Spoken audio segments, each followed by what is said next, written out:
Siji ma'am, ലയൽ ഡിസൈനേഴ്സിനെ പറ്റി പറയുമ്പോൾ നമ്മൾ എപ്പോഴും കേൾക്കുന്ന ഒരു ടൈം എന്ന് പറയുന്നത് ടേൺകീ പ്രൊജക്ട് എന്ന് പറയുന്നത്.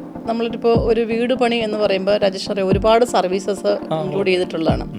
അപ്പോൾ അതിൽ മൾട്ടിപ്പിൾ വെൻഡേഴ്സിനെ സോഴ്സ് ചെയ്യേണ്ടതുണ്ട്, മെറ്റീരിയൽ സോഴ്സിംഗ് ഉണ്ട്, ഡിസൈനിങ്, എക്സിക്യൂഷൻസ്. നമുക്ക് ബഡ്ജറ്റ് കൺസേൺ ഉള്ള വീടുകൾ, ഇപ്പം മീഡിയം ലെവലിലുള്ള വീടുകൾ, അങ്ങനെയുള്ളവർക്കൊക്കെ ഈ പ്രൊജക്റ്റ് നമുക്ക് ഓക്കെയാണ്. അതെ, ഏത് ബഡ്ജറ്റിലുള്ളവർക്കും ഈ ടേൺകീ പ്രൊജക്റ്റ് സൂട്ടാണ്. ഈ ടേൺകീ പ്രൊജക്റ്റിൽ എന്തെല്ലാം സർവീസുകൾ ഇതിൻ്റെ അകത്താണ്? ഇപ്പം പ്രത്യക്ഷത്തിൽ ഒരാൾക്ക് കേൾക്കുന്ന സമയത്ത്, അല്ലെങ്കിൽ ആദ്യമായിട്ട് ഈ ഒരു വാക്ക് കേൾക്കുന്ന ആൾക്ക്, ഇത് ഈ മേഖലയിലുള്ളവർക്ക് ഈ വാക്ക് സുപരിചിതമായിരിക്കും. കസ്റ്റമർ ഓറിയൻറ്റഡ് ആയിട്ടാണ് നമ്മളെപ്പോഴും വർക്ക് ചെയ്യുന്നത്. കാരണം നമ്മൾ ഒരിക്കലും അവരെ ഒന്നും അടിച്ചേൽപ്പിക്കില്ല. കാരണം അവരുടെ ഇഷ്ടങ്ങളെ നമ്മൾ എടുക്കും, എന്നിട്ട് നമ്മൾ ഏറ്റവും അഡ്വാൻസ്ഡ് ആയിട്ടുള്ള കാര്യങ്ങളെ അവരുമായിട്ട് നമ്മൾ ഡിസ്കസ് ചെയ്ത് 2-3 പ്രാവശ്യം നമ്മൾ ഒരു ഡിസ്കഷൻ ഉണ്ടാവും. അവരുടെ സൈറ്റ് വിസിറ്റ് ചെയ്യും. അതാണ് ആദ്യത്തെ ഒരു പ്രൊസീജിയർ. നമ്മളിപ്പോൾ NRI ക്ലയൻസിൻ്റെ പ്രോബ്ലത്തിനെ പറ്റി നമ്മൾ സംസാരിച്ചത്. അപ്പോൾ നമുക്ക് കൊടുക്കാൻ പറ്റുന്ന സൊല്യൂഷൻ എങ്ങനെയാണ്? അതിന് ഏത് രീതിയിലാണ് അവരെ കമ്മ്യൂണിക്കേഷൻ നമ്മൾ സ്റ്റാർട്ട് ചെയ്യുന്നത്? ഏതെല്ലാം ഘട്ടങ്ങളിൽ നമുക്ക് അവർക്കുള്ള അപ്ഡേറ്റ്സ് നമുക്ക് കൊടുക്കാൻ പറ്റും? ഒരു NRI വീട് പണിയാനായിട്ടാണ് ഞങ്ങളെ കോൺടാക്റ്റ് ചെയ്യുന്നുണ്ടെങ്കിൽ ഫസ്റ്റ് ഞങ്ങൾ അവരുടെ സൈറ്റ് വിസിറ്റ് ചെയ്യുന്നു, ഞങ്ങളുമായിട്ടൊരു ടൈമിലെത്തുന്നു. ഇതിന് ശേഷം ഞങ്ങൾക്ക് വളരെ കൃത്യമായിട്ടൊരു കാര്യം ഞങ്ങൾ ഫോക്കസ് ചെയ്യുന്നത്, അവർ ഞങ്ങളെ ഇൻ പേഴ്സണൽ അറിഞ്ഞിരിക്കണം. കാരണം ഇവരാരെയാണ് വർക്ക് ഏൽപ്പിച്ചിരിക്കുന്നതാണ് ഏറ്റവും ഇമ്പോർട്ടൻ്റ് ആയിട്ടുള്ള കാര്യം. കാരണം അവരത് അറിയുന്നില്ല, ഫോൺ കോളിൽ അറിയുന്നു അല്ലെങ്കിൽ വീഡിയോ കോളിൽ അറിയുന്നു, അങ്ങനെയല്ല. അവർ ഞങ്ങളെ ഫിസിക്കലി ഒരു പ്രാവശ്യമെങ്കിലും മീറ്റ് ചെയ്തിരിക്കണം.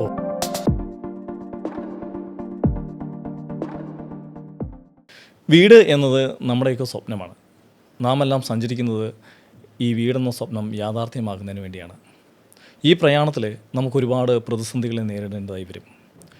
നമുക്ക് വീടിൻ്റെ പ്ലാൻസിൽ പ്രശ്നമുണ്ടാകാം, ആരെ ഏൽപ്പിക്കണം എന്നുള്ള നിലയിൽ ബുദ്ധിമുട്ടുണ്ടാവാം, എവിടെ നമുക്ക് മെറ്റീരിയൽ പർച്ചേസ് ചെയ്യണം എന്നുള്ള കാര്യത്തിലൊക്കെ നമുക്ക് ബുദ്ധിമുട്ടുണ്ടാവാം. അങ്ങനെ പല തരത്തിലുള്ള പ്രതിസന്ധികൾ പിന്നിട്ടിട്ടാണ് നമുക്ക് വീടെന്ന സ്വപ്നത്തിലേക്ക് നമ്മൾ എത്തുന്നത്. ഇത്തരം പ്രതിസന്ധികളെയൊക്കെ നമുക്ക് എങ്ങനെ മറികടക്കാം എന്നുള്ളതിനെ പറ്റിയും, വീട് എങ്ങനെ എഫക്റ്റീവായിട്ട്, കോസ്റ്റ് എഫക്റ്റീവായിട്ട് മനോഹരമാക്കാം എന്നതിനെ പറ്റിയൊക്കെ നമ്മളോട് ആധികാരികമായി സംസാരിക്കാൻ പറ്റുന്ന ഒരാളാണ് ഇന്നെൻ്റെ കൂടെ ഉള്ളത്. ലയൽ ഡിസൈനേഴ്സിൻ്റെ ഫൗണ്ടറും സിഒയുമായ ശ്രീമതി സിജി രഞ്ജിത്താണ് ഇന്ന് എന്നോടൊപ്പം ഉള്ളത്. സ്വാഗതം Siji ma'am. Thank you Rajesh. Siji ma'am, ലയൽ ഡിസൈനേഴ്സിനെ പറ്റി പറയുമ്പോൾ നമ്മൾ എപ്പോഴും കേൾക്കുന്ന ഒരു ടൈം എന്ന് പറയുന്നത് ടേൺകീ പ്രൊജക്റ്റ് എന്ന് പറഞ്ഞാണ്. എന്താണ് ഈ turnkey project? Rajesh, turnkey project എന്ന് ഉദ്ദേശിക്കുന്നത്, നമ്മളിപ്പോൾ ഒരു വീട് പണി എന്ന് പറയുമ്പോൾ രാജേഷ് ഒരുപാട് സർവീസസ് ഇൻക്ലൂഡ് ചെയ്തിട്ടുള്ളതാണ്. അപ്പോൾ അതിൽ മൾട്ടിപ്പിൾ വെൻഡേഴ്സിനെ സോഴ്സ് ചെയ്യേണ്ടതുണ്ട്, മെറ്റീരിയൽ സോഴ്സിംഗ് ഉണ്ട്, ഡിസൈനിങ്, എക്സിക്യൂഷൻ. ഇതെല്ലാം കൂടെ ഒരു ക്ലയൻറ്റിനെ സംബന്ധിച്ച് അവർക്ക് ഒരു ഡിഫിക്കൽട്ട് ടാസ്ക്കാണ്. അതിനുവേണ്ടി ഞങ്ങളൊരു സിംഗിൾ പോയിന്റ് സൊല്യൂഷൻ എന്നുള്ള നിലയിലാണ് ഞങ്ങൾ ടേൺകീ പ്രൊജക്റ്റിൻ്റെ ഒരു കൺസെപ്റ്റ് കൊണ്ടുവന്നിരിക്കുന്നത്. അപ്പോൾ ഇതിൽ നമുക്ക് ബഡ്ജറ്റ് ഉള്ള, മീൻസ് നമുക്ക് ബഡ്ജറ്റ് കൺസേൺ ഉള്ള വീടുകൾ, ഇപ്പം മീഡിയം ലെവലിലുള്ള വീടുകൾ, അങ്ങനെയുള്ളവർക്കൊക്കെ ഈ പ്രൊജക്റ്റ് നമുക്ക് ഓക്കെയാണ്. അതെ, ഏത് ബഡ്ജറ്റിലുള്ളവർക്കും ഈ ടേൺകീ പ്രൊജക്റ്റ് സ്യൂട്ടാണ്. നമ്മൾ വീടുകളിലും പ്രൊജക്റ്റുകളൊക്കെ ചെയ്യുമ്പോൾ നമ്മൾ ഏറ്റവും കൂടുതൽ കേൾക്കുന്ന ഒരു വാക്കാണ് സ്പേസ് പ്ലാനിങ്. ഈ സ്പേസ് പ്ലാനിങ് എന്ന് പറയുന്നത് സാധാരണ ഒരു നമ്മുടെയൊക്കെ ചിന്തകളെന്ന് പറയുന്നത്, അല്ല നമ്മൾ കരുതുന്നത്, കൂടുതൽ സ്ക്വയർ ഫീറ്റ് ഉള്ള വീട്, അല്ലെ വലിയ വീടുകൾക്കാണ് ഈ സ്പേസ് പ്ലാനിങ് വേണ്ടി വരിക എന്നുള്ളതാണ്. അപ്പോൾ നമുക്ക് ചെറിയ വീടുകൾ, ഇപ്പം ബഡ്ജറ്റ് കൺസേണിലൊക്കെ ഉള്ള ചെറിയ വീടുകളുണ്ടാവും, അല്ലെങ്കിൽ സ്ഥലപരിമിതി മൂലം നമ്മൾ ചെറിയ വീട്ടിലേക്ക് നമ്മൾ വരാറുണ്ട്, അല്ലേ? നമ്മൾ ചെറിയ 2-3 സെൻറ്റിലൊക്കെ ഉള്ള വീടുകൾ, അല്ല 5 സെൻറ്റിലുള്ള വീടുകൾ. അപ്പോൾ ഇത്തരത്തിലുള്ള ചെറിയ വീടുകൾക്കും ഈ സ്പേസ് പ്ലാനിങ് അതിലെങ്ങനെയാണ്, അതിൻ്റെ പ്രാധാന്യം എത്രത്തോളമുണ്ട് സ്പേസ് പ്ലാനിങ്ങിന് ചെറിയ വീടുകളിൽ? ചെറിയ വീടുകളുടെ ഫങ്ഷണാലിറ്റിയാണ് ഏറ്റവും ഇമ്പോർട്ടൻറ്റ്. ചെറിയ വീടാകുമ്പം ചെറിയ സ്പേസിൽ നിന്നുകൊണ്ട് മാക്സിമം നമുക്ക് അവിടെ സ്പേസ് മാനേജ് ചെയ്തുകൊണ്ട് അവർക്ക് ഫങ്ഷണാലിറ്റി എങ്ങനെ, ഇപ്പോൾ ഫോർ എക്സാമ്പിൾ കിച്ചണാണ്, ഡൈനിങ് സ്പേസ് വരുന്നു, അല്ലെങ്കിൽ ലിവിങ്, ഫാമിലി ലിവിങ്, അങ്ങനെയൊക്കെയുള്ള സ്പേസിൽ വരുമ്പം അവിടെ എങ്ങനെ നമുക്ക് യൂട്ടിലൈസ് ചെയ്യാം. ക്ലട്ടറിങ് ആണ് ഏറ്റവും ഇമ്പോർട്ടൻ്റ് ആയിട്ടുള്ളൊരു കാര്യം. ക്ലട്ടറിങ് എന്ന് പറഞ്ഞാൽ എന്താണ്? ആവശ്യമില്ലാത്ത സ്ഥലങ്ങളിൽ കൊണ്ട് അതിന് സൂട്ടല്ലാത്ത സാധനങ്ങൾ കൊണ്ട് അവിടെ പ്ലേസ് ചെയ്യുക. അതാണ് നമ്മൾ സാധാരണഗതിയിൽ എല്ലാ വീട്ടിലും സംഭവിക്കുന്ന ഒരു കാര്യമാണ്. അവോയ്ഡ് കൾട്ടർ എന്ന് പറയുന്നതിൻ്റെ കാര്യം അതാണ്. കാരണം ഇതെന്ന് വെച്ചാൽ എവിടെയാണ് എന്താണ് വെക്കേണ്ടതെന്നുള്ളത് ഹൗസ് ഓണർ അറിയില്ല. അപ്പോൾ എവിടെയെങ്കിലും കൊണ്ട് അതിന് സൂട്ടല്ലാത്ത സാധനങ്ങൾ കൊണ്ടുവെക്കുകയാണ്. പിന്നെ ഡംപിങ് ആണ്. ഇതാണ് നമ്മളെപ്പോഴും കണ്ടുവരുന്നത്. ഇപ്പോൾ ഈ സ്മോൾ ഹൗസസ് എന്ന് പറയുമ്പോൾ അവർക്കൊരു മിനിമം സ്പേസിലാണ്. അപ്പോൾ ഡിസൈനിങ് തന്നെ ഒരു മിനിമലിസ്റ്റിക് ഡിസൈനിലേക്ക് പോകും. ആ മിനിമലിസ്റ്റിക് ഡിസൈനിൽ നിന്നുകൊണ്ട് ആ ബഡ്ജറ്റിനുള്ളിൽ നിർത്തിക്കൊണ്ട് അവർക്ക് വേണ്ട ഫർണിച്ചർ, അതിൻ്റെ ലേഔട്ടുകളെല്ലാം സെറ്റ് ചെയ്ത് പ്രോപ്പർ പ്ലേസിൽ പ്രോപ്പർ അലൈൻമെൻറ്റ് ചെയ്തിട്ടാണ് നമ്മൾ ചെയ്യുന്നത്. അവിടെ വന്നു കഴിഞ്ഞാൽ ലൈറ്റ്, വെൻറ്റിലേഷൻ്റെ എല്ലാ ഇമ്പോർട്ടൻസ് അവിടെ കൊടുക്കുന്നു. കിച്ചൻ്റെ ഫങ്ഷണാലിറ്റി, ഇപ്പോൾ ഫോർ എക്സാമ്പിൾ കിച്ചണിൽ കയറിയുമ്പോൾ കുക്കിംഗ് റേഞ്ചായി, ഫ്രിഡ്ജായി, അതിൻ്റെ ഒരു ട്രയാങ്കിൾ ആക്സസ് ഉണ്ട്. അപ്പോൾ ഇത് എവിടെയെങ്കിലും കൊണ്ട് വെക്കും. അപ്പോൾ എല്ലാം പിന്നീട് വരുമ്പോൾ അവർക്ക് തന്നെ കൺഫ്യൂഷനാണ്, ഈ സാധനം എവിടെ എന്താണ് വെക്കേണ്ടതെന്നുള്ളത്. അപ്പോൾ ശരിയായിട്ടുള്ള ഓർഗനൈസ് ചെയ്യാൻ പറ്റുന്നില്ല. അപ്പോൾ ഡിസൈനിങ്ങിൽ തന്നെ നമ്മൾ പ്രോപ്പറായിട്ട് സ്പേസ് പ്ലാനിങ് ചെയ്തിട്ട് ആണ് ഇവർക്ക് കൊടുക്കുന്നത്. അപ്പോൾ ഒരു ഇപ്പോൾ ഫോർ എക്സാമ്പിൾ ഇപ്പോൾ ഡൈനിങ് ടേബിൾ ഇട്ട് കഴിയുമ്പോൾ അവർക്ക് അങ്ങോട്ടും ഇങ്ങോട്ടും മൂവ് ചെയ്യാനുള്ള സ്പേസ് ഉണ്ടാവില്ല.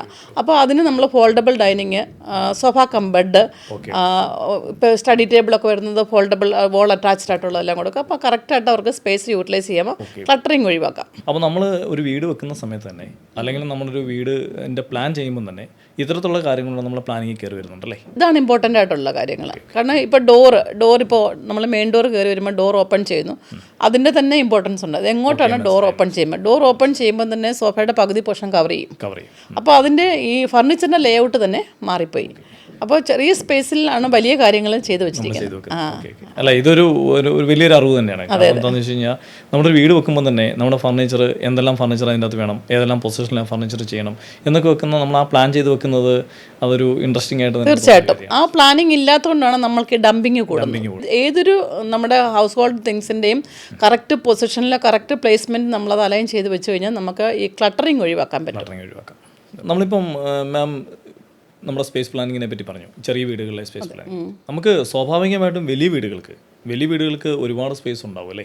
ഇപ്പോൾ ഒരു 4000 സ്ക്വയർ ഫീറ്റ് അല്ലെങ്കിൽ 3000 സ്ക്വയർ ഫീറ്റ്, 5000 സ്ക്വയർ ഫീറ്റൊക്കെയുള്ള വീടുകൾ എന്ന് പറയുന്നത് വിശാലമായ ഏരിയ ആയിരിക്കും എൻ്റെ അകത്തുണ്ടാവും. തീർച്ചയായിട്ടും. അപ്പം ഇവിടെ നമുക്ക് അത് നീറ്റായിട്ട് ചെയ്തില്ലെന്നുണ്ടെങ്കിൽ അത് ആ വീടിൻ്റെ അറ്റ്മോസ്ഫിയറിനെ തന്നെ ബാധിക്കല്ലേ? തീർച്ചയായിട്ടും. അതെങ്ങനെയായിരിക്കും നമ്മൾ ഹാൻഡിൽ ചെയ്യുക? നമ്മളിപ്പോൾ ഒരു വീടിനെ സംബന്ധിച്ച് പറയുകയാണെങ്കിൽ 3 ലെവലിലാണ് ഞാൻ അതിനെ കാണുന്നത്. ഇപ്പം നമ്മൾ മുമ്പേ പറഞ്ഞതുപോലെ ഒരു ലോ പ്രൊഫൈൽ എന്ന് പറയുമ്പോഴത്തേക്കിന് അതിനകത്ത് അധികം നമുക്ക് ബഡ്ജറ്റ് കൂട്ടാൻ പാടില്ല, സ്പേസ് ലിമിറ്റഡ് ആണ്, അവിടെയും അൺവാണ്ടഡ് സ്പേസ് നമുക്ക് കളയാൻ പാടില്ല, മാക്സിമം യൂട്ടിലിറ്റി സ്പേസ് നമ്മൾ കൊടുക്കണം. രണ്ടാമത്തേത് വരുമ്പോൾ ഒരു മിഡിൽ സ്ക്വയർ ഫീറ്റ് വരുമ്പോൾ തന്നെ ഒരു 3000 to 4000 അല്ലെങ്കിൽ 2000+ എന്ന് വെച്ചോ, അവിടെയും നമുക്ക് കറക്റ്റായിട്ട് നമുക്കത് കൊണ്ടുവരേണ്ടതുണ്ട്. കാരണം അവിടെ സ്പേസ് കളയാനില്ല, എന്നാൽ ഫർണിച്ചറൊക്കെ പ്രോപ്പറായിട്ട് തന്നെ വേണം. അവിടെ മുമ്പിലത്തെ പോലെ ഫോൾഡബിൾ ഒന്നും പറ്റില്ല. കിച്ചണിലാണെങ്കിലും മാക്സിമം സ്പേസ് വേണം, വർക്ക് ഏരിയ വേണം, യൂട്ടിലിറ്റി സ്പേസസ് വേണം. ബെഡ്റൂമിലാണെങ്കിലും കറക്റ്റ്, കുട്ടികളുടെ റൂമാണെങ്കിൽ സ്റ്റഡി റൂം, അങ്ങനെയൊക്കെയുള്ള പല ഫങ്ഷൻസ് നടക്കുന്നതാണ് റൂമുകളിൽ തന്നെ.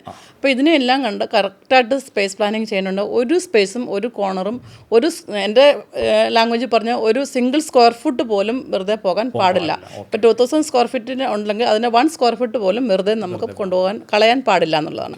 അപ്പോൾ അതിൻ്റെ യൂട്ടിലിറ്റി ഫംഗ്ഷൻ എന്ന് പറയുമ്പോൾ എന്തൊക്കെയാണ് ആ വീട്ടിലുള്ള മെമ്പേഴ്സ്, അവിടെ എന്തൊക്കെയാണ് ഫങ്ഷൻസ്, ഇതെല്ലാം നമ്മൾ എടുത്തത് കൊണ്ട് ഡെയിലി അവരുടെ റൊട്ടീനിൽ വരുന്ന കാര്യങ്ങൾ പോലെ ഉൾക്കൊള്ളിച്ചുകൊണ്ടാണ് നമ്മൾ ഈ സ്പേസ് പ്ലാനിങ് ചെയ്യുന്നത്. അപ്പോൾ ഒരു സിംഗിൾ സ്ക്വയർ ഫുട്ട് പോലും വേസ്റ്റ് ആകാത്ത രീതിയിൽ എന്തൊക്കെ അവർക്ക് ഫർണിച്ചറുണ്ട്, എന്തൊക്കെ അവരുടെ ഫംഗ്ഷൻ നടക്കുന്നുണ്ട്, എല്ലാം ഇൻക്ലൂഡ് ചെയ്തുകൊണ്ടാണ് സ്പേസ് പ്ലാനിങ് നമ്മളവിടെ ചെയ്യുന്നത്. ഏറ്റവും ഇമ്പോർട്ടൻ്റ് ആയിട്ടുള്ള കാര്യം എയർ ആൻഡ് ലൈറ്റാണ്. അപ്പോൾ അവിടെ വരുമ്പോൾ ജോയിനറിയുടെ ഇമ്പോർട്ടൻസ് അവിടെയുണ്ട്, എന്നാലേ നാച്ചുറൽ എയർ, നാച്ചുറൽ ലൈറ്റ് ഇതെല്ലാം കിട്ടാൻ പറ്റുള്ളൂ. അപ്പോൾ എല്ലാ കോർണറിലും നമ്മളത് ശ്രദ്ധിച്ച് ജോയിനറി തൊട്ട് ഫർണിച്ചർ, അല്ല ഫങ്ഷണാലിറ്റി, എസ്തറ്റിക് ലുക്ക്, ഇതെല്ലാം ഇൻക്ലൂഡ് ചെയ്തുകൊണ്ടാണ് നമ്മൾ പിന്നീടുള്ള, അതായത് 2000 മേളിലുള്ളതും പിന്നെ അതിൻ്റെ മേളിലേക്ക് വരുമ്പോൾ അറൗണ്ട് ഒരു 4000+ പോയി കഴിയുമ്പം കുറേ ഏറെ സ്പേഷ്യസ് ആയിട്ട് കിട്ടുന്ന സ്പേസസ് നമുക്ക് കിട്ടും. ലിവിങ്ങിലൊക്കെ ആണെങ്കിൽ വളരെ വൈഡ് ഏരിയ ആയിരിക്കും. അപ്പോൾ ഫാമിലി ലിവിങ്, ഡൈനിങ്, അപ്പോൾ അവിടെ കുറച്ചും കൂടെ നമ്മൾ വളരെ പ്രോപ്പറായിട്ട് മാനേജ് ചെയ്യണം.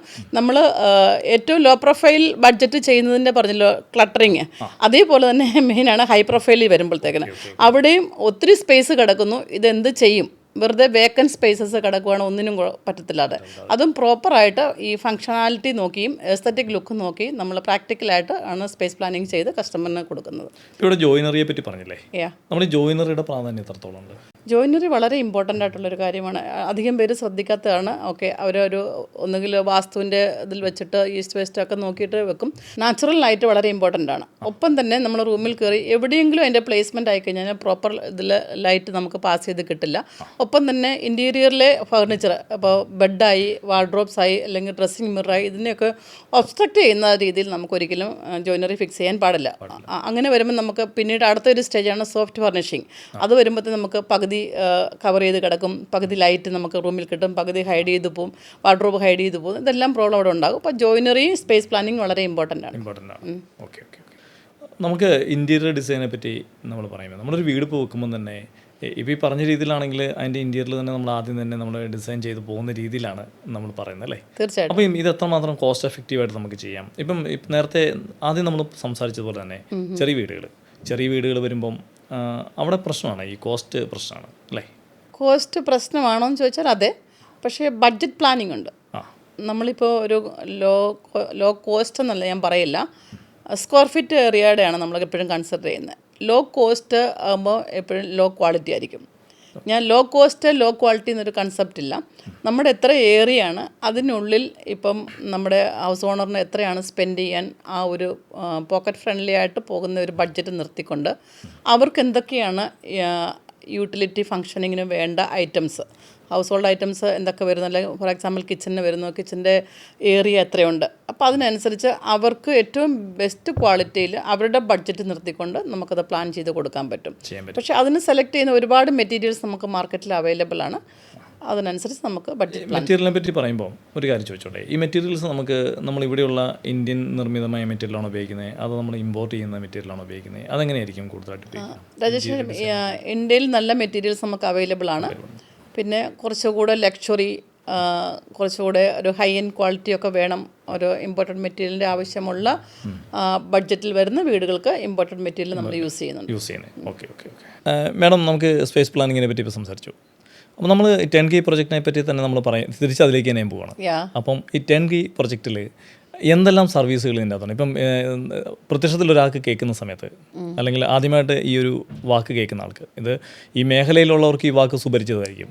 പക്ഷേ അല്ലാത്തൊരാൾക്ക് ഈ വാക്ക് അത്രമാത്രം കേട്ടുപരിചയം ഉണ്ടാവില്ല. അപ്പോൾ ഇങ്ങനെയുള്ള സമയത്ത് നമുക്ക് 10K പ്രൊജക്റ്റ്, അപ്പോൾ അതിൽ എന്തെല്ലാം കാര്യങ്ങൾ ഇൻക്ലൂഡാണ്? നമ്മളിപ്പോൾ പറയുന്നുണ്ട് ആദ്യം മുതൽ അവസാനം വരെയുള്ള എല്ലാ കാര്യങ്ങളും ചെയ്യുന്നുണ്ടെന്ന് പറഞ്ഞത്. അതിനെ ഒന്ന് ഡിവൈഡ് ചെയ്ത് പറയാമോ? എന്തെല്ലാം ഡിവിഷൻസ് അതിൻ്റെ അകത്ത് വരുന്നുണ്ട്? തീർച്ചയായിട്ടും രാജേഷ്, ഇപ്പം ഫോർ എക്സാമ്പിൾ രാജേഷ് ഒരു പ്ലോട്ടുണ്ട്, രാജേഷിന് വീട് പണിയാനായിട്ട് രാജേഷ് രായൽ ഡിസൈനേഴ്സിനെ വന്നിരിക്കട്ടെ. അപ്പോൾ രാജേഷിന് ഒരു ഐഡിയ ഉണ്ടാവും, എന്താണ്, ഏതൊരു കൺസെപ്റ്റിലാണ് വീട് വേണ്ടത്, മോഡേൺ ആണോ, ട്രഡീഷണൽ ആണോ, അതോ കണ്ടംപററി ആണോ, അല്ല കൊളോണിയൽ സ്റ്റൈലാണോ, ഏതാണ് രാജേഷിനൊരു ടേസ്റ്റ് ഉണ്ട്, അതിന് ഞങ്ങൾ പ്രയോറിറ്റി കൊടുക്കും. ഞങ്ങൾക്ക് കസ്റ്റമർ ഫസ്റ്റാണ് നമുക്ക് ആദ്യം. കാരണം അവർ കസ്റ്റമർ ഓറിയൻറ്റഡ് ആയിട്ടാണ് നമ്മളെപ്പോഴും വർക്ക് ചെയ്യുന്നത്. കാരണം നമ്മൾ ഒരിക്കലും അവരെ ഒന്നും അടിച്ചേൽപ്പിക്കില്ല. കാരണം അവരുടെ ഇഷ്ടങ്ങളെ നമ്മൾ എടുക്കും, എന്നിട്ട് നമ്മൾ ഏറ്റവും അഡ്വാൻസ്ഡ് ആയിട്ടുള്ള കാര്യങ്ങളെ അവരുമായിട്ട് നമ്മൾ ഡിസ്കസ് ചെയ്ത് 2-3 പ്രാവശ്യം നമ്മൾ ഒരു ഡിസ്കഷൻ ഉണ്ടാവും. അവരുടെ സൈറ്റ് വിസിറ്റ് ചെയ്യും, അതാണ് ആദ്യത്തെ ഒരു പ്രൊസീജിയർ. നമ്മുടെ തന്നെ സിവിൽ എഞ്ചിനീയർ പോയി സൈറ്റ് വിസിറ്റ് ചെയ്യും, ലൊക്കേഷൻ മനസ്സിലാകും, വീണ്ടും നമ്മൾ ഒരു മീറ്റിംഗ് ഓഫീസിൽ വെച്ചുണ്ടാകും. അവർക്ക് അവരുടെ വീട്ടിൽ ആരൊക്കെ ഉണ്ട്, ഇപ്പോൾ ഹസ്ബൻഡ്, വൈഫ്, മക്കൾ, അവരുടെ എന്തെല്ലാം ഇഷ്ടങ്ങളുണ്ട് അതിനെല്ലാം ഇൻകോപ്പറേറ്റ് ചെയ്യുക എന്നുള്ളതാണ് ഫസ്റ്റ് സ്റ്റേജ് നമ്മൾ ചെയ്യുന്നത്. അതിനനുസരിച്ചിട്ടായിരിക്കും നമ്മൾ ഈ ഫ്ലോർ പ്ലാൻ റെഡിയാക്കുന്നത്. ഫ്ലോർ പ്ലാൻ റെഡിയാക്കിയതിന് ശേഷവും ഈ പറഞ്ഞ നമ്മുടെ ആ സ്പേസ് പ്ലാനിങ് എല്ലാം അതിൻ്റെ അകത്ത് ഇൻക്ലൂഡ് ചെയ്തുകൊണ്ടാണ് എല്ലാം ചെയ്യുന്നത്. അപ്പോൾ തന്നെ അവരുടെ റിക്വയർമെൻറ്റ്സ്, അപ്പോൾ ഇത് ചെയ്തിട്ട് ഒരു റിവിഷൻ 1-2 റിവിഷൻ ഒരു പക്ഷേ വന്നേക്കാം. പിന്നെ അതിനുശേഷം ഞങ്ങൾ നമുക്ക് പെർമിറ്റ് എടുക്കാനുണ്ട്, ലീഗൽ എല്ലാ പ്രൊസീജിയറും ഞങ്ങൾ ചെയ്യുന്നു. നമ്മൾ ഈ പിന്നെ മറ്റ് ഡോക്യുമെൻറ്റുകൾ റെഡിയാക്കുന്നതും പേപ്പർ വർക്കുകളെല്ലാം തന്നെ നമ്മൾ ചെയ്യും, എല്ലാം കംപ്ലീറ്റ് ഞങ്ങൾ തന്നെയാണ്. അവരുടെ ഡീഡ്സ്, ബാക്കി ഡീറ്റെയിൽസ് എല്ലാം നമുക്ക് തന്നാൽ മാത്രം മതി. അതിൻ്റെ അകത്ത് ലീഗൽ ഡോക്യുമെൻറ്റ്സ് എന്തൊക്കെ വേണം അത് അവർ തരും, ഞങ്ങൾ ഏൽപ്പിക്കും. ഞങ്ങളാണ് ഇപ്പോൾ പഞ്ചായത്താണെങ്കിലും കോർപ്പറേഷൻ ആണെങ്കിലും എല്ലാം നമ്മളാണ് അതിൻ്റെ കാര്യങ്ങളെല്ലാം നീക്കുന്നത്. ഇപ്പം എല്ലാം ഓൺലൈനാണ്, അതെല്ലാം നമ്മൾ ഓൺലൈനിൽ തന്നെ അപ്ലോഡ് ചെയ്ത് കൊടുക്കും. ഒരു വിധത്തിലും കസ്റ്റമർ ഒരു ഹെഡേക്ക് ഉണ്ടാകാൻ നമ്മൾ മാക്സിമം അനുവദിക്കത്തില്ല. പിന്നെ ചില കേസസിൽ അവർക്ക് ലോക്കൽ ആൾക്കാരുണ്ടെന്നുണ്ടെങ്കിൽ അവരുടെ ഹെൽപ്പ് നമ്മൾ എടുക്കും. കാരണം ചില ഏരിയകളിലൊക്കെ അങ്ങനെയാണ്, നമ്മൾ ചെന്ന് കഴിഞ്ഞാൽ കേൾക്കത്തില്ലാത്ത അതോറിറ്റീസ് ഉണ്ട്. അപ്പം നമ്മൾ ലോക്കൽ ആൾക്കാരുടെ ഹെൽപ്പ്, അതായത് അവരുടെ റിലേറ്റീവ്സോ അവരുടെ സർക്കിളിലുള്ളവരിൽ തന്നെ നമ്മുടെ ഹെൽപ്പ് എടുക്കാറുണ്ട്, ഞങ്ങൾ അവരുടെ ഹെൽപ്പ് എടുക്കാറുണ്ട്. പിന്നീട് മുമ്പോട്ട് പോയിട്ട് ഞങ്ങൾ ഈവൻ എല്ലാ ഫൗണ്ടേഷൻ്റെ തൊട്ട് എല്ലാ വർക്കുകളും സ്ട്രക്ചറൽ ഡ്രോയിങ് സ്റ്റാർട്ട് ചെയ്യുമ്പോൾ തന്നെ നമ്മൾ അവരുടെ എല്ലാ ഡ്രോയിങ്ങുകളും കംപ്ലീറ്റ് ആക്കും. സ്ട്രക്ചറൽ ഡ്രോയിങ്, ഡീറ്റെയിൽ ഡ്രോയിങ്, നമ്മൾ ഈ പ്ലാന് അപ്രൂവലിന് കിട്ടുന്ന പ്ലാനല്ല വർക്കിംഗ് ഡ്രോയിങ് വേറെയാണ്, അപ്രൂവൽ ഡ്രോയിങ് വേറെയാണ്. ഇത് രണ്ടും നമ്മൾ തന്നെ, നമ്മുടെ ഡിസൈനേഴ്സ് തന്നെ, നമ്മുടെ എഞ്ചിനീയേഴ്സ് തന്നെയാണ് ഇതെല്ലാം പ്രിപ്പയർ ചെയ്യുന്നത്. ഞങ്ങൾക്ക് 3 സ്ട്രക്ചറൽ എഞ്ചിനീയേഴ്സ് ഉണ്ട്. സ്ട്രക്ചറൽ ഡ്രോയിങ് എല്ലാം അവരാണ് പ്രിപ്പയർ ചെയ്യുന്നത്. ഇതിനനുസരിച്ച് നമുക്ക് സൈറ്റ് സൂപ്പർവൈസർ, സൈറ്റിലെ എക്സിക്യൂഷൻ ഉണ്ട്, മെയിൻ എഞ്ചിനീയർ ഉണ്ടാവും, അത് വൺസ് ഇൻ എ വീക്ക് പോയി എല്ലാം എക്സിക്യൂട്ട് ചെയ്യും. കൂടാതെ തന്നെ സൈറ്റിലൊരു സൂപ്പർവൈസർ, സിവിൽ സൈറ്റിൽ സൂപ്പർവൈസർ ഉണ്ടാകും. അവിടെ നിന്ന് ഞങ്ങൾ ഇലക്ട്രിക്കൽ, പ്ലംബിംഗ്, ഫ്ലോറിങ്, പെയിൻറ്റിങ്, അങ്ങനെ തുടങ്ങി എല്ലാ സർവീസുകളും ഞങ്ങൾ തന്നെ സർവീസും ചെയ്ത് എക്സിക്യൂഷനും ചെയ്ത് കംപ്ലീറ്റ് ചെയ്യും. അതിനോടൊപ്പം തന്നെ ആ സമയത്ത് തന്നെ ഞങ്ങൾ ഇൻറ്റീരിയറിൻ്റെ ഡിസൈനിങ്ങും സ്റ്റാർട്ട് ചെയ്യും. അപ്പോഴും കസ്റ്റമറിൻ്റെ സെലക്ഷനാണ് ഞങ്ങൾ ഇമ്പോർട്ടൻസ് കൊടുക്കുന്നത്. അവർക്കിപ്പം ഫ്ലോറിങ്ങിൻ്റെ എന്താ വരുന്നത്, എന്തൊക്കെയാണ് അവർക്ക് ഫിനിഷ് മെറ്റീരിയൽ വേണ്ടത്, ഇതെല്ലാം അവരെ കൊണ്ട് തന്നെ ഞങ്ങൾ സെലക്ട് ചെയ്യിപ്പിക്കും. ഞങ്ങൾ കൂടെ ഉണ്ട്, എപ്പോഴും അവർക്ക് വേണ്ട എല്ലാ സർവീസും കൊടുക്കാൻ തന്നെ ഞങ്ങൾ കൂടെ ഉണ്ട്. ടൈൽ സെലക്ഷൻ ആയിക്കോട്ടെ, മെറ്റീരിയൽ സെലക്ഷൻ ആയിക്കോട്ടെ, തീർച്ചയായിട്ടും ഞങ്ങളുടെ ഷോറൂമിൽ വന്നു കഴിഞ്ഞാൽ എല്ലാ മെറ്റീരിയൽസും കോർ മെറ്റീരിയൽസ് അവൈലബിൾ ആണ്. ഇൻറ്റീരിയറിന് വേണ്ട എല്ലാ ഇന്നത്തെ ഏറ്റവും അഡ്വാൻസ്ഡ് ആയിട്ടുള്ള മെറ്റീരിയൽസ് എല്ലാം ഷോറൂമിൽ ഡിസ്പ്ലേ ചെയ്തിട്ടുണ്ട്. പിന്നെ ടൈല്, സാനിറ്ററി വെയർ അതെല്ലാം ഞങ്ങൾ അവരുടെ കൂട്ടത്തിൽ ഇന്ന് എത്രയും നല്ല ബ്രാൻഡഡ് ആണ്. അവർക്ക് ഏത് ബ്രാൻഡാണ് വേണ്ടത് അത് ഞങ്ങൾ ഇവിടെ നമുക്ക് അവൈലബിൾ ആയിട്ട് എല്ലാ ഷോപ്പുകളിലും കൊണ്ടുപോയി അവരുടെ ഇഷ്ടത്തിനൊത്ത് നമ്മളതെല്ലാം ചൂസ് ചെയ്യുകയും ചെയ്യും. ഇനി ചിലർക്ക് അത് ചൂസ് ചെയ്യാൻ പറ്റുന്നില്ല എങ്കിൽ ഞങ്ങൾ പറയും. അപ്പം ഞങ്ങളുടെ അഡ്വൈസും കൂടെ അവരെടുക്കാറുണ്ട്. അപ്പം നമ്മുടെ ഒരു എക്സ്പീരിയൻസ് അവർക്കും നമ്മൾ ഷെയർ ചെയ്യുമ്പോൾ അവരത് അംഗീകരിക്കുന്നതാണ് കൂടുതലും കസ്റ്റമർ ചെയ്യാറുള്ളത്. അപ്പോൾ അങ്ങനെ എല്ലാ സർവീസസും ഞങ്ങൾ ചെയ്ത് അവർക്ക് കീ ഹാൻഡ് ഓവർ ചെയ്ത് കൊടുക്കും. ഈവൻ അവർ സത്യം പറഞ്ഞ ചില ക്ലയൻസ് ഉണ്ട് ഞങ്ങളെ വിളിച്ച് പറഞ്ഞ് ഹൗസ് വാമിങ്ങിൻ്റെ തലേദിവസം വരെ വരുന്ന കസ്റ്റമേഴ്സും ഉണ്ട്. അപ്പം ഞങ്ങളുടെ ഈവൻ പൂജയ്ക്ക് വേണ്ട ഇഷ്ടിക വരെ ഒരുക്കി വെച്ച് കൊടുക്കുന്ന കസ്റ്റമേഴ്സും ഉണ്ട്. അപ്പോൾ അങ്ങനെയാണ് പോകുന്നത്. പിന്നെ അത് കഴിഞ്ഞതിന് ശേഷം ആഫ്റ്റർ സർവീസും എപ്പം വിളിച്ചാലും ഞങ്ങൾ ഇപ്പോൾ ലോങ് ഡിസ്റ്റൻസ് ഉണ്ടെങ്കിൽ 2-3 ഡേയ്സിനുള്ളിൽ ഞങ്ങളവിടെ സ്പോട്ടിലുണ്ടാകും. അല്ല നമുക്ക് അന്ന് തന്നെ എത്തണമെങ്കിൽ അന്ന് തന്നെ ഞങ്ങൾ ആഫ്റ്റർ സർവീസ് നമുക്കുണ്ട്. ഒരു 10 വർഷം വരെ ഞങ്ങൾ സർവീസ് ഫ്രീ സർവീസ് കൊടുക്കും. ഈ സർവീസ് നമ്മൾ കൊടുക്കുന്നത് അത് പെയ്ഡ് ആണോ അതോ അതെങ്ങനെയാണ്? ഇല്ല, ഇപ്പോൾ അതിൻ്റെ അകത്ത് കുറച്ച് ടേംസ് ആൻഡ് കണ്ടീഷൻസ് ഉണ്ട്. ഇപ്പോൾ പ്രോഡക്റ്റ് ആണെങ്കിൽ ആ പ്രോഡക്റ്റിനെ ഡിപ്പെൻഡ് ചെയ്തിരിക്കും. സാനിറ്ററി വെയർ ആയി അങ്ങനെയുള്ള കുറച്ച് പ്രോഡക്റ്റ് കമ്പനികൾ തരുന്ന കറക്റ്റ്. ഇപ്പോൾ ലൈറ്റ് ഒക്കെ ആണെങ്കിൽ കമ്പനി ഇപ്പോൾ പറയാം അവർക്ക് റീപ്ലേസ്മെൻറ്റ് ഉണ്ടെങ്കിൽ റീപ്ലേസ്മെൻറ്റ് എടുക്കും. അങ്ങനെയുള്ളതൊക്കെ പ്രോഡക്റ്റ് ഡിപ്പെൻഡഡ് ആണെങ്കിൽ ആ ബ്രാൻഡ് അവർ തരുന്ന സർവീസ് ആയിരിക്കും. ബാക്കി ഞങ്ങളുടേതായിട്ടുള്ള മേക്കിംഗ് എല്ലാം ഞങ്ങൾ തന്നെ റീപ്ലേസ് ചെയ്യും. ഇൻറ്റീരിയർ ആണെങ്കിൽ ഞങ്ങളുടെ മാനുഫാക്ചറിങ് തന്നെയാണ് മേക്കിങ്. അപ്പോൾ അത് ഞങ്ങൾക്കിപ്പോൾ എന്തെങ്കിലും റീപ്ലേസ് ചെയ്യേണ്ടതുണ്ടെങ്കിൽ ഞങ്ങൾ റീപ്ലേസ് തന്നെ ചെയ്ത് കൊടുക്കും. അപ്പോൾ ഇതെനിക്ക് തോന്നുന്നത് നമ്മുടെ സ്ഥാപനത്തിൻ്റെ ഏറ്റവും പ്രധാനപ്പെട്ട ഒരു പോയിന്റായിട്ട് നമുക്ക് വേണമെങ്കിൽ പറയാം. തീർച്ചയായിട്ടും അതിലെനിക്ക് അഭിമാനമുണ്ട്. ആഫ്റ്റർ സർവീസിംഗ് എന്ന് പറയുന്ന വീടുകളുടെ കാര്യത്തിലൊക്കെ നമ്മൾ അങ്ങനെ കേട്ടുകഴിവുള്ള കാര്യമല്ല പൊതുവേ. ആഫ്റ്റർ സർവീസ് കൊടുക്കേണ്ട ആവശ്യം, കാരണം ഒരു 1 ഇയർ വരെ എല്ലാവരും ഗ്യാരണ്ടി വാറണ്ടി പറഞ്ഞാലും അതിൽ നിന്നൊന്നും ആകില്ല. ഒരു 10 ഇയറിനുള്ളിൽ ഞങ്ങൾ ആഫ്റ്റർ സർവീസ് കൊടുക്കുന്നത്. 10 വർഷം എന്ന് പറയുമ്പം ഇത്രയും ദീർഘമായ ഒരു കാലയളവ് നമുക്ക് കൊടുക്കാൻ പറ്റുകയെന്ന് പറയുന്നത് നമ്മളുടെ പ്രോഡക്റ്റിലുള്ള ഒരു വിശ്വാസം തന്നെയാവാം. തീർച്ചയായിട്ടും കാരണം നമ്മൾ അവരോട് കൂടെ നമ്മുടെ ഒരു ഫാമിലി മെമ്പർ ആവുകയാണ് അവർ. അപ്പം നമ്മുടെ വീട് എങ്ങനെയാണ് അതേപോലെ തന്നെ അതിനെയും സംരക്ഷിക്കേണ്ട ഉത്തരവാദിത്വം ലയൽ ഡിസൈനേഴ്സിനാണ്. അതാണ്. ഓക്കെ. മാം, നമുക്കൊരു കാര്യം ചോദിച്ചോട്ടെ. നമ്മളിവിടെ NRI ക്ലയൻസ് നമുക്ക് ഒരുപാടുള്ള നാടാണ് നമ്മുടെ കേരളം എന്ന് പറയുന്നത് അല്ലേ? കേരളത്തിൽ പുറത്തുള്ള ഇപ്പം പ്രത്യേകിച്ച് ഗൾഫ് ഏരിയയിലോ ഇപ്പം ഗൾഫൊക്കെ മാറി മറ്റ് രാജ്യങ്ങളിലൊക്കെ ആയി എങ്കിലും ഇവരെല്ലാം ഒരു സ്വപ്നം എന്ന് പറയുന്നത് നാട്ടിലൊരു വീടാണ്. അപ്പോൾ ഇങ്ങനെ നാട്ടിലൊരു വീട് വെക്കുന്ന സമയത്ത് അവർ ഏറ്റവും കൂടുതൽ അഭിമുഖീകരിക്കേണ്ടി വരുന്നൊരു പ്രശ്നം എന്ന് പറയുന്നത് ഇതാരെ ഏൽപ്പിക്കും എന്നുള്ളതാണ്. കൃത്യമായിട്ട് അവർക്ക് അവരുടെ പണത്തിനുള്ള മൂല്യം നഷ്ടപ്പെടാതെ അവർക്ക് ആ പ്രൊഡക്റ്റ് കിട്ടുക എന്നുള്ളത് അവരുടെ ഒരു വലിയൊരു കൺസേണാണ്. ഞാൻ എൻ്റെ സുഹൃത്തുക്കളോട് തന്നെ പലപ്പോഴും ഞാൻ സംസാരിക്കുമ്പം എനിക്ക് മനസ്സിലായിരിക്കുന്നത് അവരെ ഒരു വീട് വെച്ച് കഴിയുമ്പം അവരെ ഉദ്ദേശിച്ച പോലെ വീട് ഉണ്ടാവാറില്ല. ഒന്ന് ആ വീടിന് എന്തെങ്കിലുമൊക്കെ പ്രശ്നങ്ങൾ കാണും, അല്ലെ പണം ഒരുപാട് ചിലവായി എന്നൊക്കെ അവർ പറയാറുണ്ട്. അപ്പോൾ NRI ക്ലയൻസിനെ സംബന്ധിച്ചോളം നമ്മൾ എന്ത് സർവീസാണ് അവർക്ക് കൊടുക്കുന്നത്? ഈ ടേൺ കീ പ്രൊജക്റ്റൊക്കെ അവർക്ക് എത്രമാത്രം യൂസ്ഫുള്ളാണ്? അല്ല ഏത് രീതിയിൽ നമുക്ക് NRI ക്ലയൻസിനെ നമ്മൾ എങ്ങനെയാണ് മാനേജ് ചെയ്യുന്നത്? തീർച്ചയായിട്ടും രാഷ, ഞാൻ ഈ ടേൺ കീ പ്രൊജക്റ്റ് എന്നുള്ളൊരു കൺസെപ്റ്റ് കൊണ്ടുവന്നത് തന്നെ NRIസിനെ ബേസ് ചെയ്തിട്ടാണ്. ഞങ്ങൾ 2007 ഈ ഫീൽഡിൽ ഈ ഇൻഡസ്ട്രിയിലേക്ക് വരുമ്പം തന്നെ NRIs ഫേസ് ചെയ്തിരുന്ന ഒരു പ്രശ്നം എന്ന് പറഞ്ഞാൽ അവരൊരു വെണ്ടറിനെ കണ്ട് അല്ലെങ്കിൽ ഒരു കോൺട്രാക്ടറിനെ അല്ലെങ്കിൽ ഒരു ഡിസൈനറിനെ കണ്ട് കാര്യങ്ങളെല്ലാം ഏൽപ്പിച്ച് എല്ലാം എഗ്രി ചെയ്ത് ഒരു അഡ്വാൻസ് പേയ്മെൻറ്റും കൊടുത്തിട്ടായിരിക്കും ഇവർക്ക് പോകുന്നത്. പിന്നീട് പലരുടെയും കംപ്ലയിൻറ്റ് വിളിച്ചു കഴിഞ്ഞാൽ ഫോൺ എടുക്കത്തില്ല, പ്രോപ്പറുള്ളൊരു കമ്മ്യൂണിക്കേഷൻ ഇല്ല, സൈറ്റിലെ വർക്ക് പ്രോഗ്രസ് എവിടെ വരെ ആയെന്ന് ഇവർക്ക് അറിയാൻ പറ്റുന്നില്ല. പിന്നെ ഇവരുടെ ഫ്രണ്ട്സിൽ നിന്നോ അല്ലെങ്കിൽ റിലേറ്റീവ്സിൽ നിന്ന് ആരെങ്കിലും ചെല്ലും നോക്കും, ഇവർ മിസ്ഗൈഡ് ചെയ്ത് വിടുന്നു, ഇവർക്ക് പ്രോപ്പറായിട്ടൊരു പ്രോഗ്രസ് അറിയത്തില്ല. അപ്പോൾ അവർ വളരെ അധികം ഇതിൽ ബുദ്ധിമുട്ടായിട്ടുണ്ട്. പിന്നെ പകുതി ഇട്ടച്ച് പോകുന്നവർ, പിന്നെ ഇലക്ട്രീഷ്യനെ കണ്ടെത്തണം, പ്ലംബറിനെ കണ്ടെത്തണം, ഫ്ലോറിങ്ങിൻ്റെ പ്രശ്നം ബുദ്ധിമുട്ട്, ഇങ്ങനെ പലതും അവർ ഫേസ് ചെയ്യുന്നു. മൾട്ടിപ്പിൾ വെൻഡേഴ്സിനെ അവർ നോക്കേണ്ടി വരുന്നു.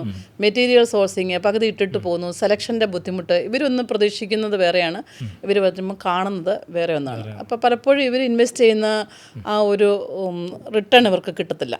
കാരണം പ്രത്യേകിച്ച് നമ്മുടെ വീടാണല്ലോ ഏറ്റവും നമ്മൾക്ക് എന്താ പറയുക അന്യനാടുകളിൽ പോയി കഷ്ടപ്പെട്ട് ഉണ്ടാക്കുന്ന ഒരു പൈസ. ഇപ്പം അത് റിച്ച് ആയിക്കോട്ടെ, ഒരു എംപ്ലോയി ആയിക്കോട്ടെ. പണ്ട് അതിനെപ്പറ്റി ഒരു തമാശ പോലെ പറയാറുണ്ട്, ഇവിടെ ഒരു വീട് വിറ്റിട്ട് ഗൾഫിൽ പോകും, പിന്നെ ഗൾഫിൽ നിന്ന് തിരിച്ചൊരു വീട് ഉണ്ടാക്കാൻ പറ്റും.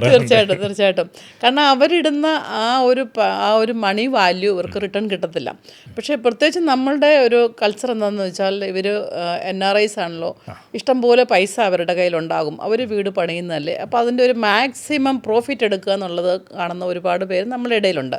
പക്ഷേ ഞങ്ങളെ സംബന്ധിച്ച് ഞങ്ങൾ തിരിച്ചുകൂടെ ചിന്തിക്കും, അവരുടെ ഹാർഡ് ഏൺഡ് മണിയാണ് ഈ വരുന്നത്. അപ്പോൾ അതിനെ നമ്മൾ റെസ്പെക്റ്റ് ചെയ്യുക എന്നുള്ളത് നമ്മളുടെ വിശ്വസ്തതയാണ്. കാരണം അതില്ലാണ്ട് കാരണം വീട് പണിയുക, അവരുടെ ഒരു വീടാണ് നമ്മുടെ എല്ലാവരുടെയും പ്രധാന ഏറ്റവും വലിയ സുഖവാസ കേന്ദ്രം എന്ന് പറയുന്നത് നമ്മുടെ സ്വന്തം വീട് അല്ലേ.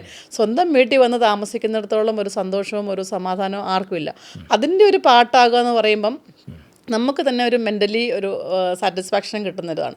അപ്പോൾ അങ്ങനെ വന്നപ്പോഴാണ് എനിക്കൊരു ചലഞ്ചായിട്ട് ഞാനെടുത്ത് എല്ലാം ഞാൻ ചെയ്തു കൊടുക്കാം. കാരണം ഇവർ ഡേ ടു ഡേ ഇവർ ഫേസ് ചെയ്യുന്നതും ഒക്കെ കാണുമ്പോൾ ഓക്കെ ഇവർക്കിവിടെ ഇത് കറക്റ്റായിട്ട് പ്രോപ്പറായിട്ട് ഇവർക്ക് ചെയ്തു കൊടുക്കാൻ ആളില്ല എന്നുള്ളത് കാണുമ്പോൾ അപ്പോൾ ഞാൻ തന്നെ അവരോട് പറഞ്ഞിട്ടുണ്ട് ഞാനത് ചെയ്തു തരാം. അങ്ങനെയാണ് ഞാൻ ഓരോന്നായിട്ട് സർവീസ് കൂട്ടി ടേൺ കീ സൊല്യൂഷൻ എന്നുള്ളതിലേക്ക് ഞാൻ എത്തിയത്. ഓട്ടോമാറ്റിക്കലി എത്തിയതാണ്. സത്യം പറഞ്ഞാൽ അങ്ങനെ ഒരു ബിസിനസ് ഓറിയൻറ്റഡ് അല്ല, ഞാനൊരു സർവീസ് ഓറിയൻറ്റഡ് ആയിട്ട് കണ്ടെത്തിയ ഒരു സൊല്യൂഷനാണ് ടേൺ കീ സൊല്യൂഷൻ. അത് എൻ്റെ ഒരുപാട് NRI ക്ലയൻസിന് ഞാൻ ആ ഒരു സാറ്റിസ്ഫാക്ടറി ലെവലിൽ എത്തിക്കാൻ എനിക്ക് സാധിച്ചിട്ടുണ്ട്. അതാണ് ഇന്നും എന്നെ ഇതിൽ പിടിച്ചു നിർത്തുന്ന ഒരു കാര്യം. നമ്മളിപ്പോൾ ഇൻറ്റീരിയർ ഡിസൈനെ പറ്റിയൊക്കെ നമ്മൾ സംസാരിച്ചായിരുന്നു, വീടിൻ്റെ നമ്മൾ ടേൺ കീയിൽ അല്ലേ. അപ്പോൾ അതെങ്ങനെയൊക്കെ ആയിരിക്കും, അത് ഏത് രീതിയിലൊക്കെ ആയിരിക്കും നമ്മളത് ചെയ്യുക? ടേൺ കീ സർവീസിനെ പറ്റി ഞാൻ പറഞ്ഞല്ലോ. അപ്പോൾ അതിൻ്റെ ഇൻറ്റീരിയർ ഡിസൈനിങ് എന്ന് പറയുമ്പം ഏറ്റവും ഇമ്പോർട്ടൻ്റ് ആണ്. ഇപ്പോൾ സിവിലാണെന്നുണ്ടെങ്കിൽ സിവിലിൻ്റെ നമ്മൾ സ്പേസ് പ്ലാനിങ്, അതിൻ്റെ സ്ട്രക്ചർ കാര്യങ്ങളെല്ലാം കഴിയുമ്പോൾ പിന്നീട് ഇൻറ്റീരിയറിലേക്ക് കയറി കഴിഞ്ഞാൽ നമുക്ക് വീണ്ടും അത് റീഡു ചെയ്യേണ്ട ഒരു സ്റ്റേജ് വരാറുണ്ട്. അപ്പോൾ ഈ സ്പേസ് പ്ലാനിങ് നമുക്ക് ഫ്ലോർ പ്ലാനിങ് ചെയ്യുമ്പം തന്നെ നമ്മൾ ഇൻറ്റീരിയറിൻ്റെ പ്ലാനും കൂടെ കണ്ടുകൊണ്ടാണ് നമ്മൾ ചെയ്യുന്നത്.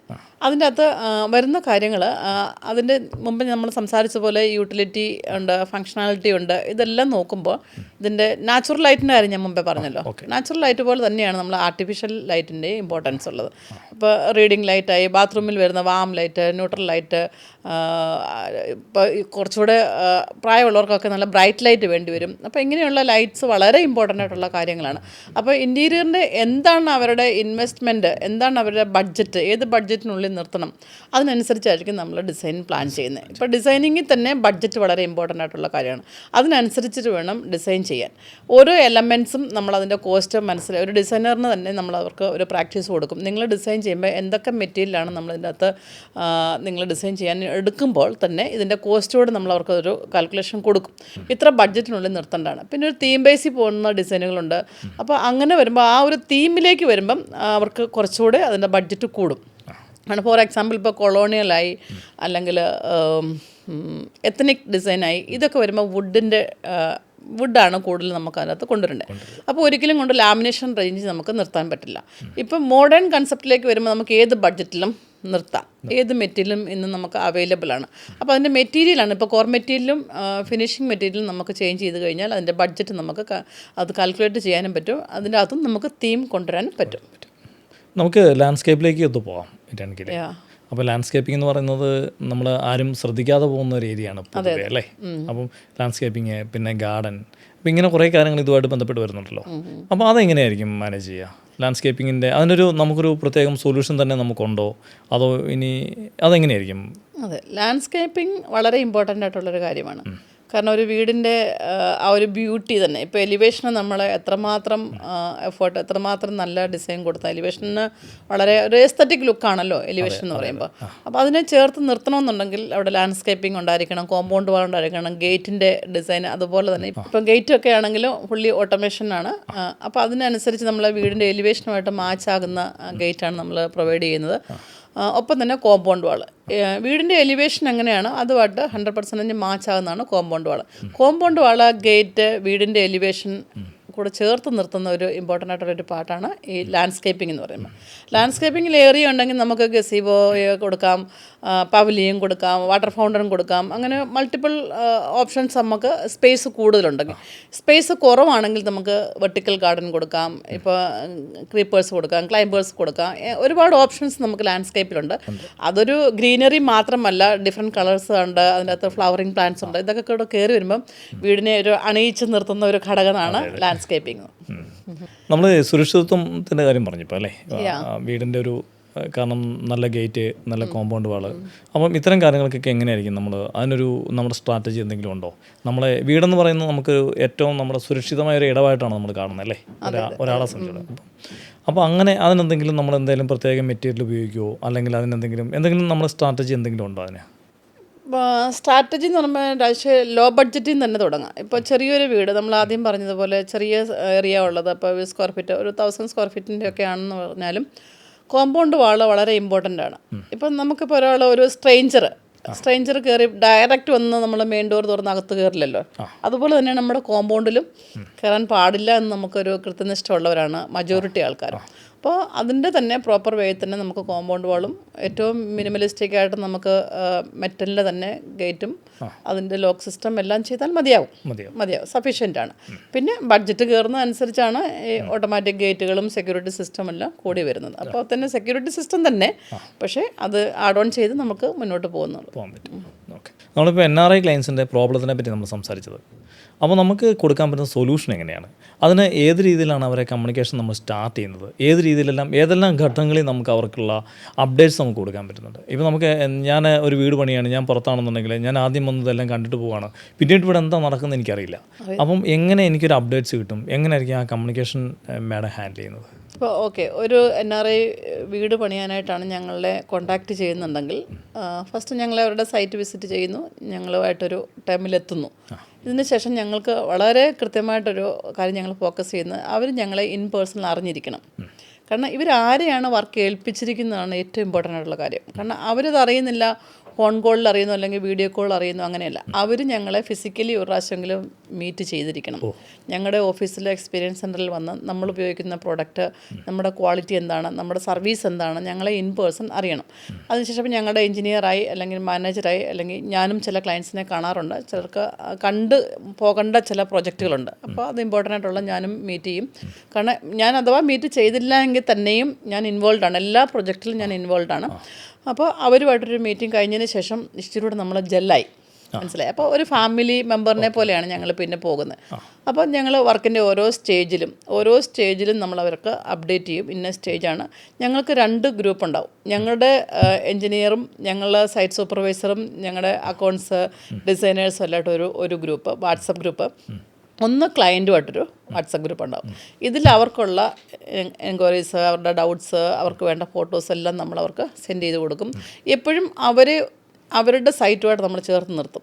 അവരും അതിൻ്റെ അകത്തുണ്ടോ. ചില സമയത്ത് ചില സ്റ്റേജിലൊക്കെ ഫോർ എക്സാമ്പിൾ ബ്രിക്ക് വർക്കിൻ്റെ എത്ര ഫോട്ടോസ് എടുത്തിട്ടാലും എവിടുത്തെ ബ്രിക്ക് വർക്കാണെന്ന് അവർക്കറിയില്ല. പക്ഷേ അവർക്ക് എന്താണ് ക്ലാരിഫൈ ചെയ്ത് കൊടുക്കേണ്ടത്, അങ്ങനെ ഞങ്ങൾ അവർക്ക് ക്ലിയർ ചെയ്ത് കൊടുക്കും. പിന്നെ സൂം മീറ്റിംഗ് ആണെങ്കിൽ സൂം മീറ്റിംഗ് അവർക്ക് വൺസ് ഇൻ എ മന്തോ എന്താണ്, ചിലപ്പോൾ സ്റ്റേജ് വൈസ് ആയിരിക്കാം. നമ്മൾ സൂം മീറ്റിംഗ് ആയിട്ട് പ്ലാൻ ചെയ്തിട്ട് എഞ്ചിനീയറാണോ അല്ലെങ്കിൽ ഡിസൈനറാണോ അവരുമായിട്ട് വളരെ ഒരു ഫ്രണ്ട്ലി ഒരു അറ്റാച്ച്മെൻറ്റിലാണ് നമ്മൾ പോകുന്നത്.